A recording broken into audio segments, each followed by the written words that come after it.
And we would also be discussing about what is the benefit of forming an LLC, because many people will think, okay, C Corp is better, S Corp is better, or LLC is better, and what is the benefit of an LLC? And once we form an LLC, what does we need to do? Because many people will just form an LLC and just leave it off. So they need to understand what are the various compliances we need to meet, like as we move forward. And some people will think like, once we form an LLC, okay, I don't want to do anything. Okay, if I just leave it off, can it be administratively dissolved? So we also need to understand like how to dissolve the entity in a proper way, so that there should not be any consequences like going forward. And the other point is about the pricing. What is the government fee of Texas they would be charging if you want to form the LLC by yourself? Or if you want to take an assistance from Riwa, then we also would be like helping you with our little fee, which we would be discussing over here.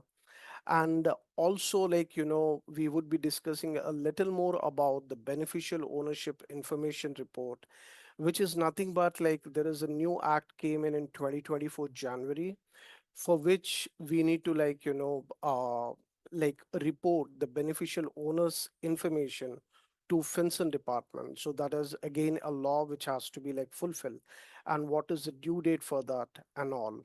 So, and the lastly, the question and answers. So I would suggest if you have any questions, please raise your hand. We would be like happy to help you with your questions. If not, you can ask all the questions at the end. That is also like fine with me. Okay. So as a first thing, okay, about an LLC, okay, this is a general definition which might be everyone is aware about it. Okay, what is an LLC? LLC is nothing but a limited liability company. The name itself defines this entity structure.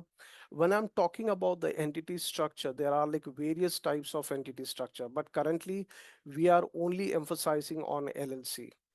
This means an LLC is a type of a business structure that provides its owners or members, okay, with limited liability in the event the business fails or bankrupt.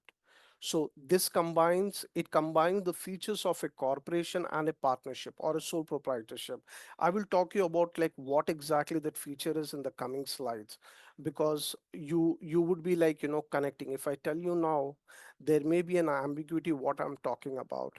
So with the next slide, this is a, always have a question. Hey, can I form an LLC? Oh, I'm living in India.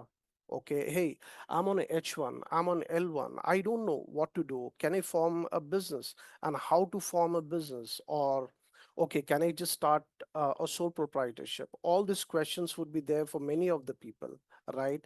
So as a US individual, yes, you can, but there are like certain obligations for H1 and L1 visa holders.